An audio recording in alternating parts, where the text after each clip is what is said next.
Good evening, everyone, and welcome to this evening's webinar hosted by Brisbane North PHN.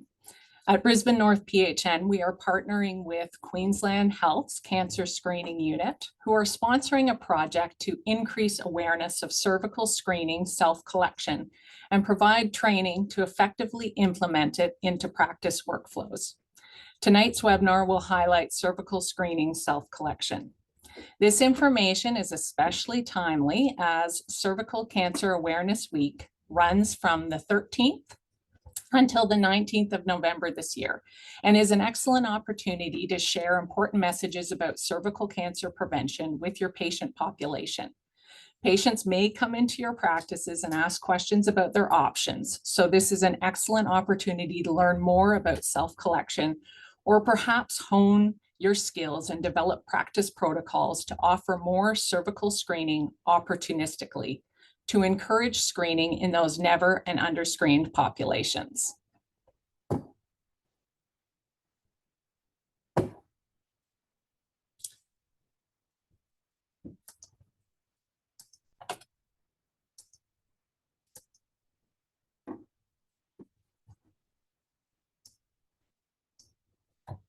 Before we start tonight's topic, I would like to begin with an acknowledgement of country. We acknowledge the traditional custodians of this land. We acknowledge the waterways, the land, the sky, and all who inhabit this place and country. We acknowledge their ancestors and elders and recognize those who continue to protect and promote Aboriginal and Torres Strait Islander cultures. We acknowledge the past and stand together for our future. Just a few housekeeping bits before we get started tonight. If I can have the next slide, please. Thanks, Amy. Please interact with the speakers by using the Q&A function in Zoom. We will have a question period at the end, so we'll hold off all questions till the end. This education session will last for approximately an hour. And for those who are unable to attend, we will be recording tonight's session, and we will make that recording available, but that will probably take a couple weeks. Once the session has ended, an evaluation will appear. We would really appreciate if you would take the opportunity to provide us some feedback so that we can work on improving education sessions that we bring to you in the future. Thank you. And next slide, please. And I'd like to introduce our distinguished speakers. First of all, we have Jenny Harsiger, who is our Senior Project Officer for the Cancer Screening Unit at Queensland Health. And we are also lucky enough to have Dr. Meg Cairns, who is a GP at Ashgrove Family Practice and a GP Liaison Officer for Metro North Health and Brisbane North PHN. And I'm the host for this evening. My name's Alison Leach, and I'm the lead of quality improvement and reform at Brisbane North PHN. Just to go through a bit of an agenda for the session tonight, after we finish with the introduction, Jenny is going to begin. So she's going to speak a little bit about the eligibility for cervical screening self-collection. She is also going to talk a little bit about who is likely to be under and never screened. And those are some of the populations that we really want to try and encourage screening among those under and never screened populations. She's going to discuss some research findings, so some of the barriers to cervical screening self-collection and some of the knowledge gaps.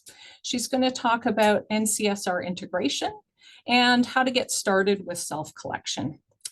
Then we will move on with Dr. Meg Cairns, and she is going to be speaking about self-collection from a GP perspective. So she's going to give some of her perspectives of implementing self-collection in her practice.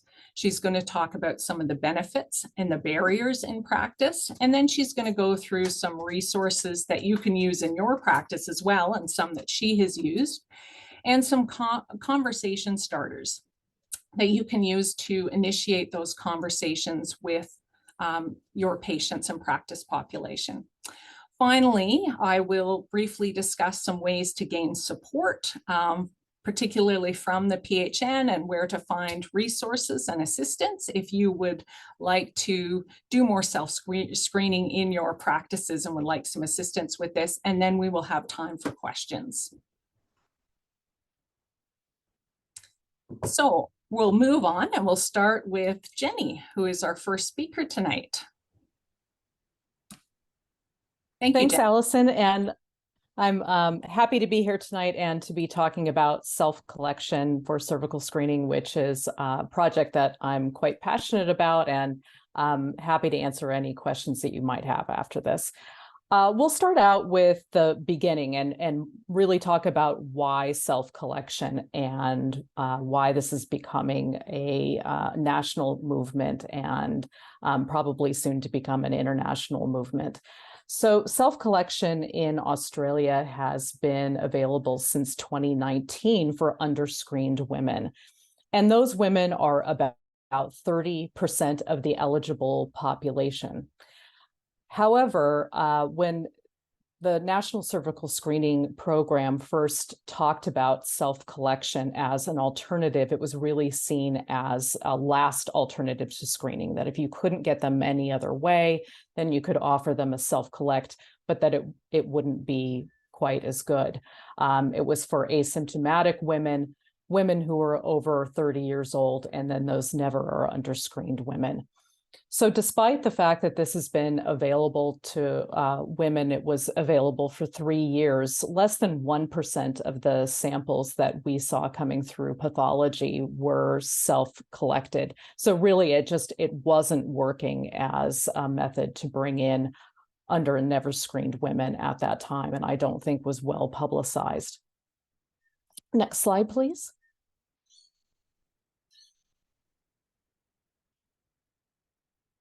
Thanks. And now we see that from 1st of July last year, 2022, we have a wider screening eligible population. And in fact, we're calling this open access, though not all women are eligible for a self-collect.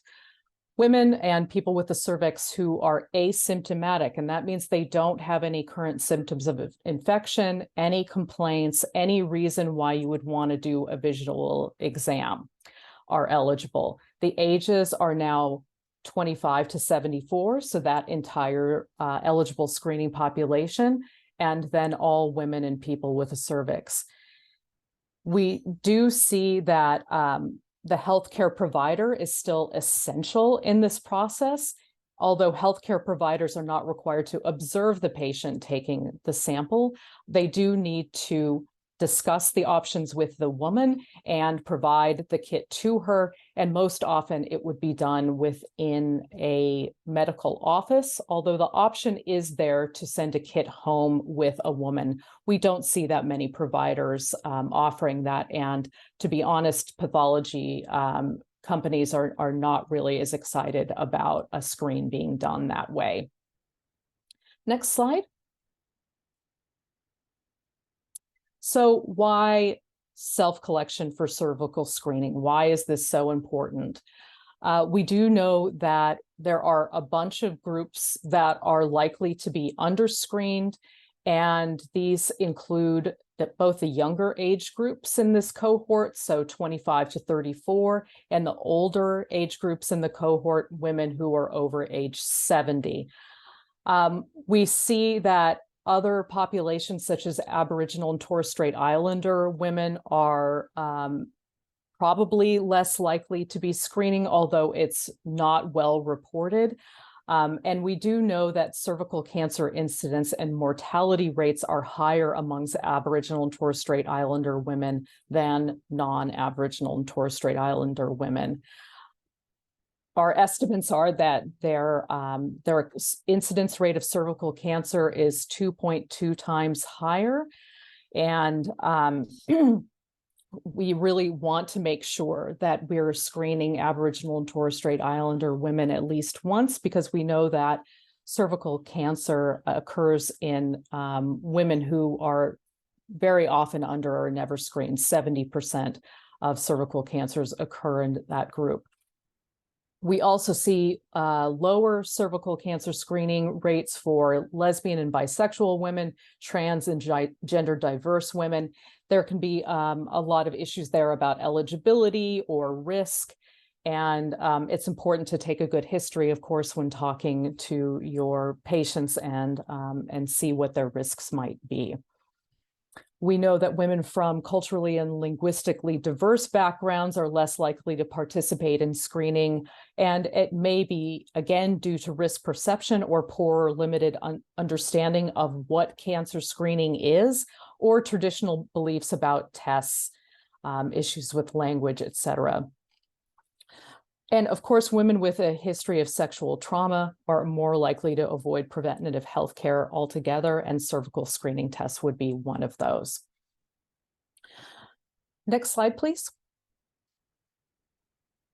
So one thing that we did at Queensland Health to better understand these issues with why women are not screening for cervical cancer, we did a group of, we did a key informant interview process with 51 lapsed and never screeners. And these were all women who were aged 30 to 50 years. And we found that these women had both knowledge gaps, different experiences of screening, and they told us some information that was interesting about the role of GPs. Women thought that they weren't eligible if they were older, had been vaccinated against HPV, or were not currently having sex with men. And often that goes into that older age cohort that we were talking about. Some women thought that they had to have symptoms to screen, which is, not really the purpose of screening. Other women were afraid of a cancer diagnosis, or cervical cancer screening was seen as taboo. It's also almost resoundingly seen as being invasive, embarrassing, or at the worst, distressing, particularly by women with larger or smaller bodies or who have experienced sexual trauma. And about that, that finding that we had about GPs, women both said that they didn't want to screen with a GP that they knew very well and liked, and they didn't want to screen with a GP that they didn't know very well and didn't like. So we know that there are barriers all across the board about GP interactions. What came at the end of these findings was that women said a self-collection option would be great, and I would do a self-collect. Women did ask for a home-based collection, and that's not currently what's occurring. Next slide.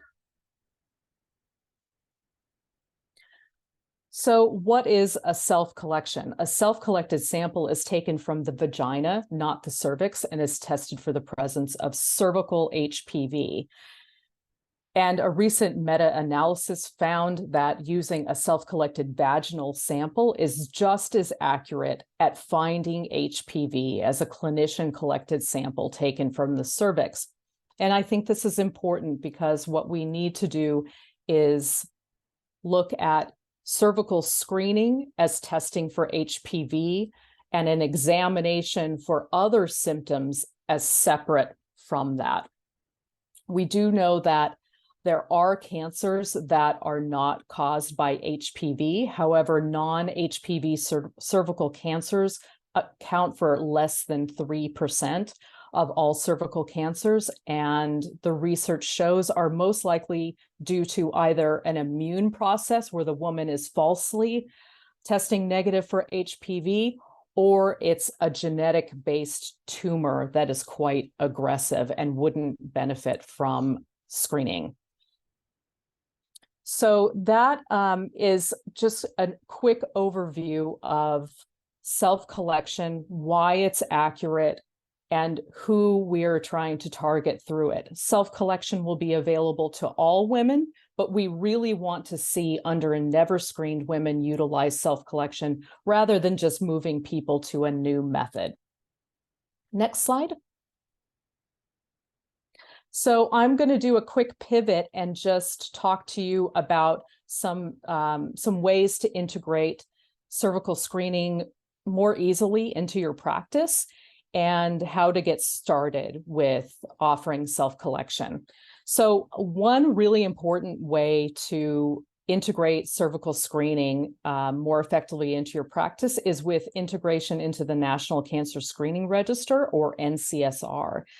And it's just a really easy way that you can opportunistically, if a patient is sitting in front of you for another visit, you can just pop up your NCSR integration screen and see when their last screen is and if they are currently eligible for a screen. We've been hearing from GPs who participated in our pilot study last year that with self-collection, they're able to offer opportunistic screening much more easily. They can say, oh, hey, you're actually due and you could do this self-collect today, rather than we know that a physical examination is a bit more time consuming and a woman probably just doesn't want to do that on the fly. So there's a phone number that you can call to access the National Cancer Screening Register, and there's a healthcare provider portal. However, MD, BP, and Communicare are all able to integrate. People can still fax requests, although that's becoming a very small portion of the total business for the NCSR, as you might imagine. Next slide. I'll just go through this one real fast. This is what it looks like if you have integration in your software program, and you would click on the red circle. Next slide. And this just gives you an idea of how you can search for participants by Medicare number, family name, given name, sex, and date of birth. As you probably know, it's a good idea to look through all of those because a woman could have changed her name, name could have been written incorrectly. Having all of those options available to you gives you a more accurate way than just looking in your practice software database. A woman may have gone somewhere else for her last cervical screen. Next slide. And so as I alluded to last year, we did some pilot studies through Brisbane North PHN about how self-collection works in practice. And my first recommendation is that you really talk about how that will work within your clinic flow. There may be now a different role for your practice nurse if you feel comfortable with that. Obviously, a GP still needs to sign off on any cervical screening that's done, but if the practice nurse can take a woman to the clinic toilets and explain to her how to take a sample, that then, gives you a little bit of time to either discuss other preventative health issues with your patient, or, it's in a different way than doing that exam.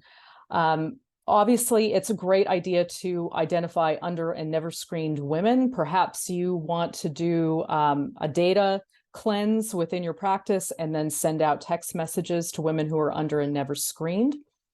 Ahead of time, certainly make sure that your practice has enough self-collection kits to meet demand, and they're currently available through Foresight, QML, SNP, and VCS, which is a service in Victoria, which does a lot of self-collection.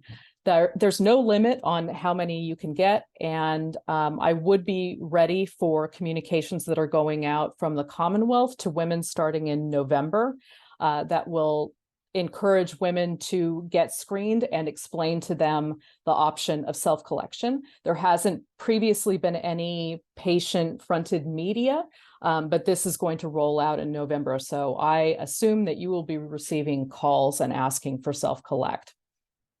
We are now at a place where around 20% of all screens are being done via self-collect, and that's with no media.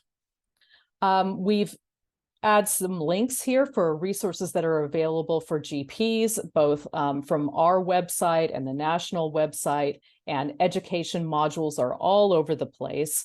Some of them are quite time consuming, but some of them are quite quick.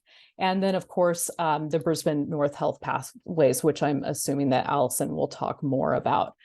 So next slide is just the references that were used in this talk, and we'd be happy to share those with you. And thanks, Allison.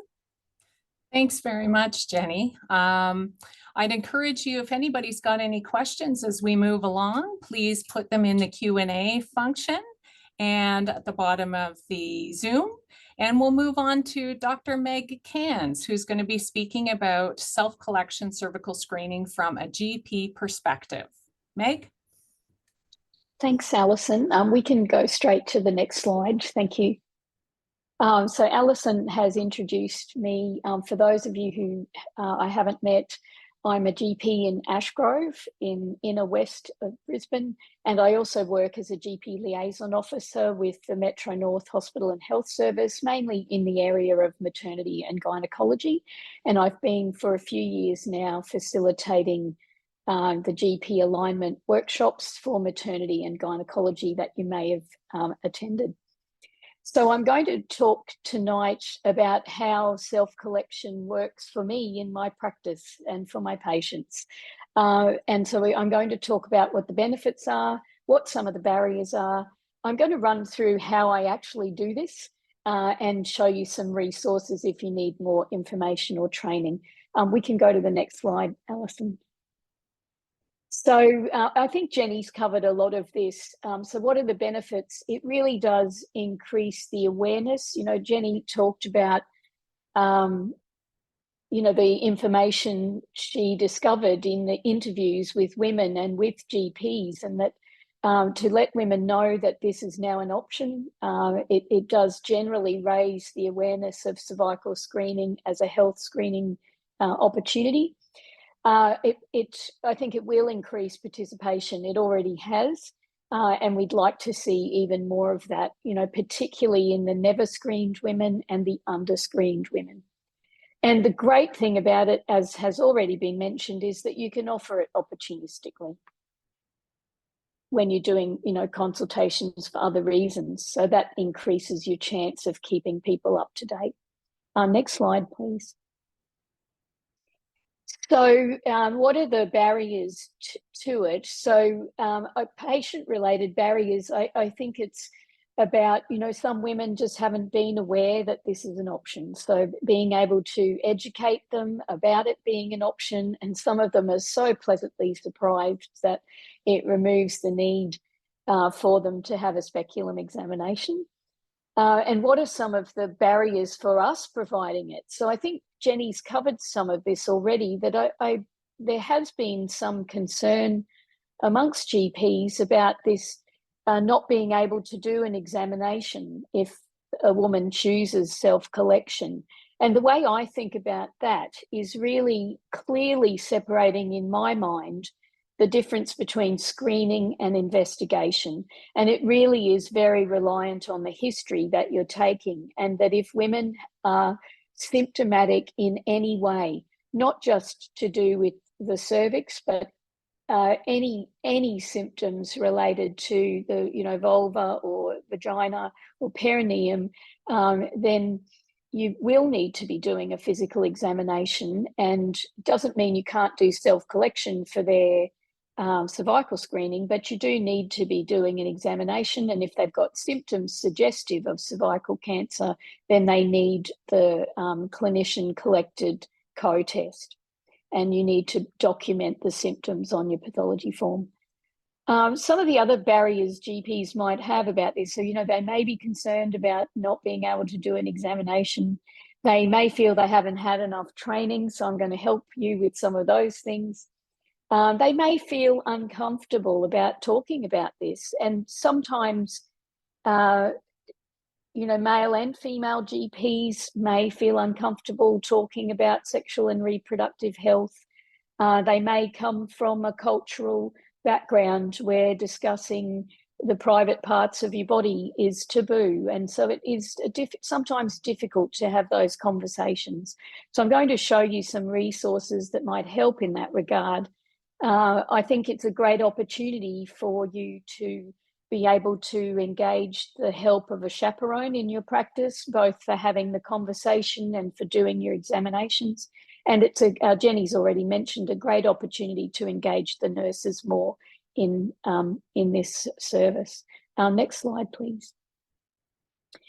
These are some of the things I had a look at while I was preparing for this talk tonight. So this is a cervical screening communications toolkit, and this has been produced by the Commonwealth Department of Health. Next slide, please. It has lots of lots of good plain English information in it. Now, these are some things, resources, if you're feeling that it's hard for you to have that conversation. So this is about how, learning some additional skills to demonstrate respect and to build trust with your patients, and just some general tips about how to discuss it. So we'll provide you with these slides, and you'll be able to have a look at some of these resources. Next slide, please. And this one is going more into some of the information Jenny's already presented about what are the barriers, what are the patient barriers, what are the healthcare system barriers, what are the provider barriers. So this is a bit more information about that. Next slide, please.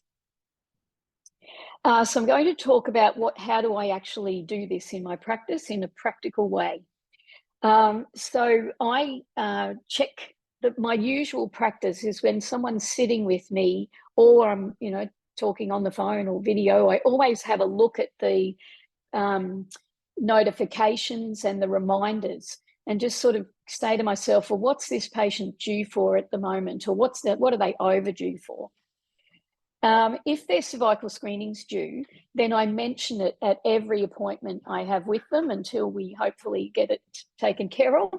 And I particularly check it when I'm having consultations for contraception advice or contraception prescription, sexual and reproductive health requests, and breast cancer screening services. So I use those types of consultations to talk more about cervical screening as well.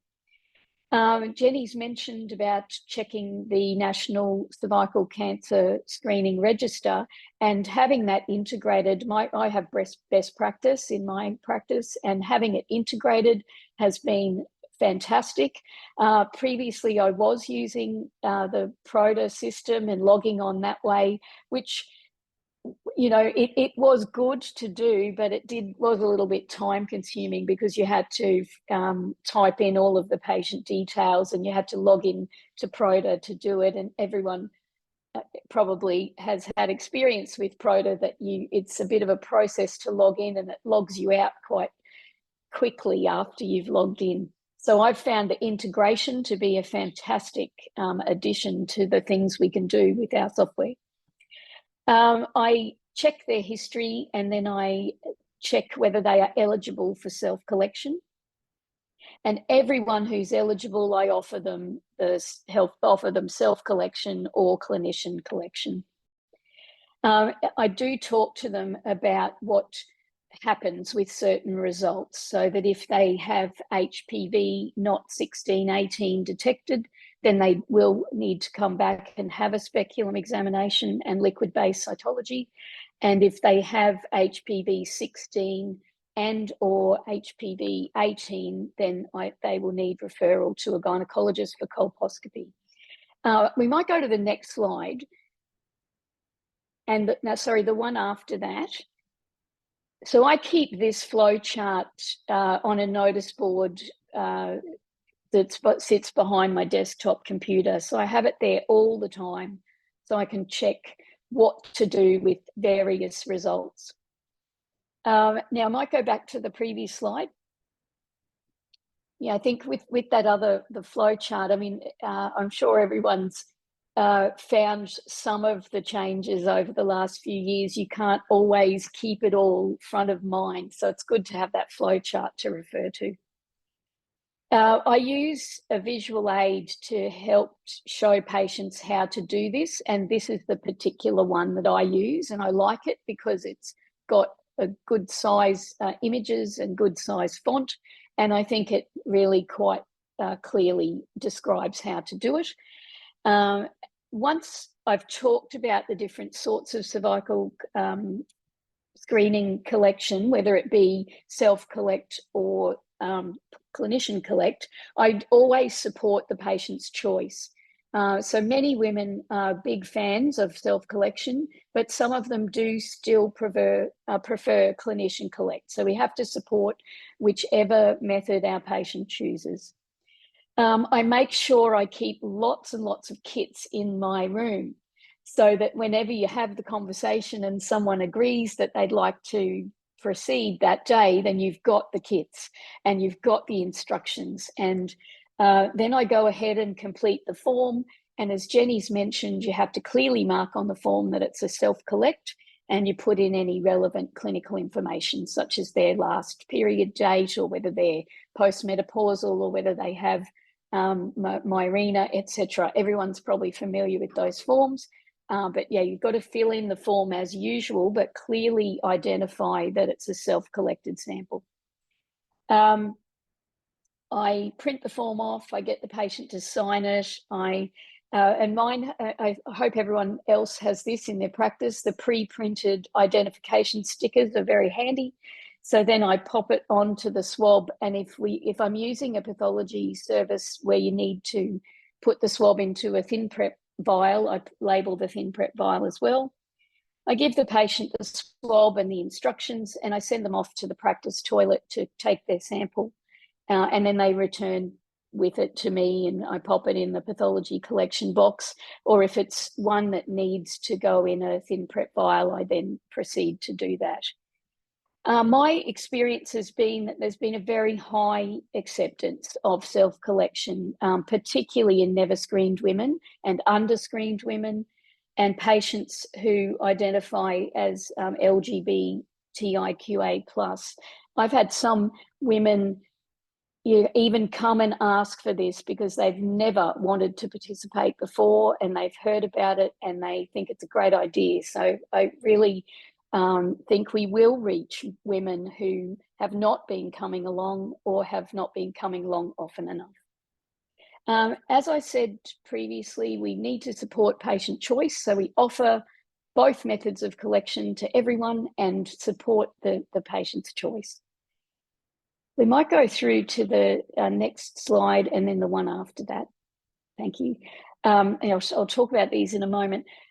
Jenny and Alison asked me if I could talk to some male GPs in my practice to see what their perspective was. And, you know, they unanimously said it has changed things for the better in their practice, that they are able to have, you know, because some patients do choose or prefer to see a female GP for this testing, but now it can be discussed and offered by all GPs, and it really puts the testing in the patient's hands. And the male GPs in my practice have found it to be brilliant. You know, they can offer it.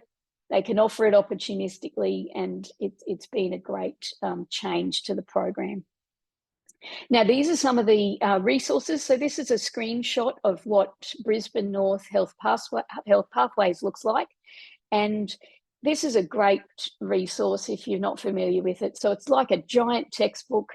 It goes through the whole topic of cervical cancer screening, and all the things you need to know, and how to go ahead and offer the service. Next slide, please. This is just a further screenshot. Down the bottom of Health Pathways, there are some additional resources for health professionals and also for patients. So I'm just showing you some of these. Next slide, please. At the bottom of Health Pathways in the health professional section, there's a number of educational opportunities listed. And now all of these at the moment are free of charge. So these are online modules you can do if you feel you need a bit more training or you'd like a refresher.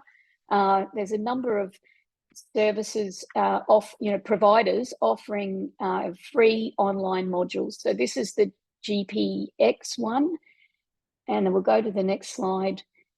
This is the National Cervical Screening Program one, that I think this might be the one run through NPS. or now Australian prescriber and National Prescribing Service. Next one, please. And then this is one that's run by True Relationships and Reproductive Health. So the links for these are all in the health professional resources of Health Pathways. And as I mentioned, they're all fully funded for GPs to do this education at the moment, so free of charge. Next slide, please. That's it from me. So yeah, I would welcome any questions and about how I actually do this and yeah, how I imagine it can be for other GPs. Thank you. Great. If you can just put any questions that you have for either of our speakers just in the question and answer section, and we will certainly get to them. Thanks so much, Meg, for sharing your insights and your experiences. That's great. I would like to take the opportunity to introduce you to the Quality Improvement and Development team at Brisbane North PHN. The engagement team regularly attend practices and receive phone calls to provide advice and resources and project opportunities to drive continuous quality improvement activities in general practice. And at Brisbane North PHN, we are currently running a cervical self-collection project funded by the Queensland Health Cancer Screening Unit. And to those who are part of the project and attending this evening, you may be familiar with some of the faces of the engagement team as they have been in contact with you to discuss the project and coach you through some of the first steps. We have 11 practices who have been selected to participate, and to those who missed out on the opportunity but would still like more assistance with implementing self-collection in your practices, I will show you where you can access resources and a support to assist you.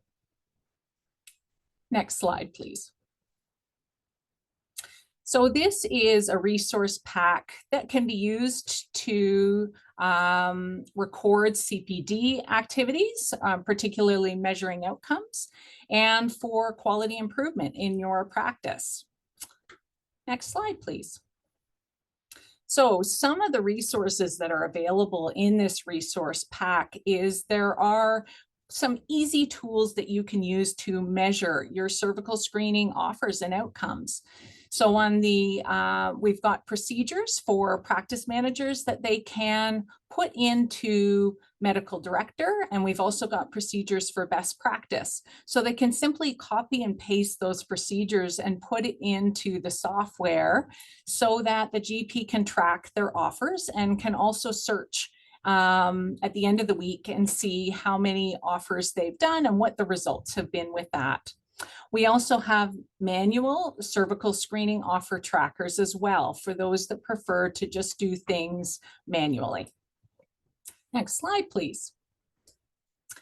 And then also included in the resource pack, there's a Plan, Do, Study, Act Master Planner. So basically, this is a list of all sorts of different activities that you can do in your practice and to help facilitate cervical screening self-collection.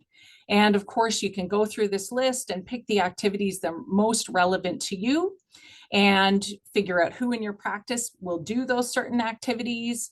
And also there's handy links right in the resource that can link you to things. So for example, if one of your goals is to link to the NCSR, there's a nice link where you can find more information. If you want to place some posters in your practice to advertise cervical screening and self-collection as an option, there's some links to the health pathways where you can find all those resources. And a lot of the resources that Dr. Meg Cairns referred to in her part of the talk are all available on there through those handy links. Next slide, please. There's also links to some of the educational sessions and opportunities that Meg spoke about in her talk, and also some other cervical screening resources. So some of the resources that you could put up in, say, your clinic toilets to educate patients about how to perform self-collect, and brochures and also different resources for practice managers and GPs and posters. There's also the links to tonight's webinar, as well as the webinar that we are having next week. So next week we will be doing another webinar similar to this one. And so I welcome you to encourage anybody who you know that missed out, anybody in your practice that may be interested in getting this information, to register for next week's webinar. Next slide, please. And finally, as some next steps to consider, after this webinar, think about perhaps organizing a self-collection training team meeting. So taking a whole team approach. So really trying to encourage GPs, practice managers, quality improvement leads in practices, and practice nurses to participate, because this is something that lends itself quite well to a team approach in practice.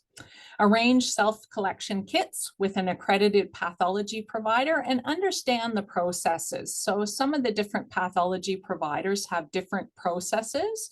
So make sure that you have a good understanding of what your pathology provider requires. Also, knowing your practice's data, such as how many patients are eligible and how to search that and flag that. And these are all things that the quality improvement and engagement team here at Brisbane North PHN can certainly assist with. Recording any QI activities for accreditation or CBD proof.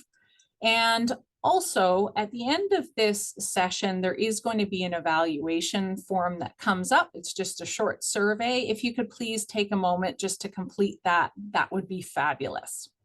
Next slide, please.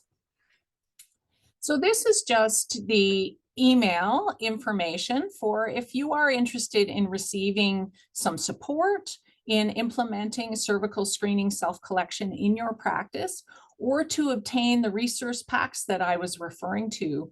Please feel free to email practice support at brisbanenorthphn.org.au or contact Brisbane North PHN by phone.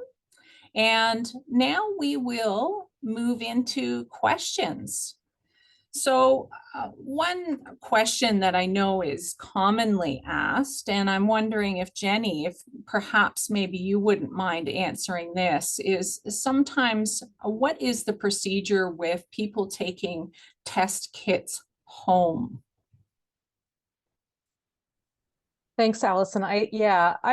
It's a sticky question because the national guidelines did leave room open for a practitioner to decide the location that a cervical screening test is performed.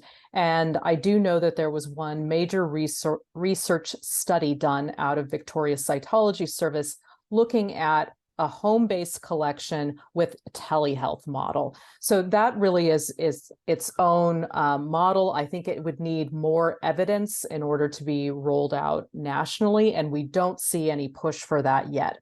However, I have talked to GPs who were in our pilot who said, oh, I had a woman who has, some physical disability concerns. She really wanted to do the self-collect, but just didn't feel like she could get that done in the toilets at the practice.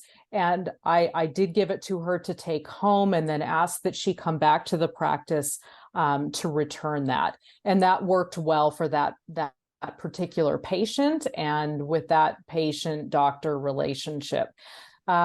Pathology companies do not want self-collected swabs to be dropped off directly. So if you do negotiate a home-based collection with your patient, just make sure that they bring that back to the practice. And also realize that if you're going to offer it that way, then it is something that I guess you'll have to follow up on as you would any other test. If it's then ends up not being performed at home, it does get you into a situation where you've asked them to do something that then you want them to follow up on. I don't know if Meg has anything to add to that. No, thanks, Jenny. I agree with everything that you've said.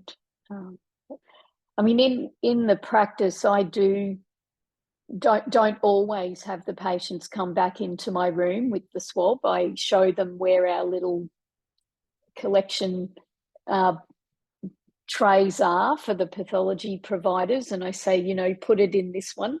And so I do that, and I haven't as yet sent one home with a patient, but yes, I can absolutely see there are going to be certain circumstances where that might be the preferred option, but I would ask that the specimen is brought back to the surgery.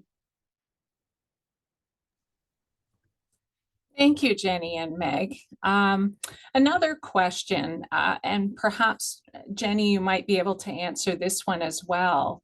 Can you just speak to some of the differences among the pathology providers and what considerations you need to make depending on your pathology provider?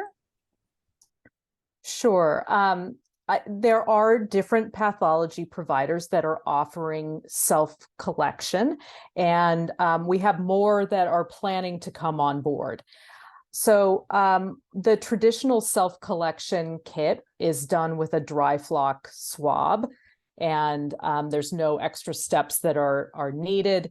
And that would be done through Sullivan Nicolaides is the main provider of the dry flock swab in Queensland. And then Victoria Cytology Service is one that a lot of people still mail off to. I think the only consideration with using them is that you've just kind of got that lag time if you're going to use an out-of-state provider, although they do, you know, an excellent job. Then the newer providers that are coming on board are mostly using a swab that then is put into the thin prep vial. And that's simply because there's a different validation process for becoming accredited to do those types of swabs that's easier for whatever reason than the dry flock swab.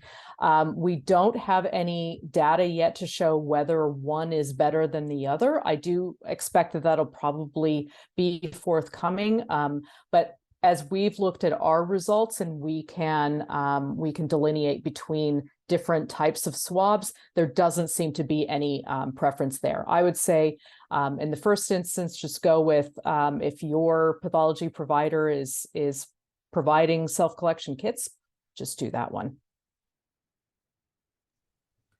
Thank you very much. And there was another question too, just with some of those learning modules, and can nurses also do those learning modules? And the answer to that is yes, they can. They are open to just about anyone actually to do those learning modules if they wish. All right, are there any other questions from anybody this evening? I think Meg just has her hand up. She might have wanted to add to that. Pathology provider. I want to add to that. Thank you. I'm you know, happy again to share my experience or how I do things. And I spoke with Jenny and Alison while we were preparing this meeting about this. So my general practice is if a patient has already had screening with one provider, I try to stick with that provider and then use whatever process that provider needs. Because I you know, it's not absolutely necessary, but I think there's some benefit in having, you know, your sequential tests on file with one provider. So I check that first. If someone's never screened or you know, it's a long time since they've had it done, then I choose whichever one the patient selects, or whichever one I think is probably the most convenient at the time, to be honest. But yeah, that I just thought I'd add, what do we do in reality? You know, what do I do every day? And I try to stick with the same provider if someone's used them before, but offer the choice if they haven't. That's a really great point. Thanks, Meg. Thanks, Meg. All right, are there any other questions before we conclude tonight? All right. Well, I just want to say thank you very much to our speakers this evening and for everyone attending. And certainly feel free to reach out to the Brisbane North PHN if we can assist you. And yes, thank you very much and have a great rest of your evening. Please take a couple minutes when this concludes to just complete the evaluation. That would be wonderful. Thank you. Thank you.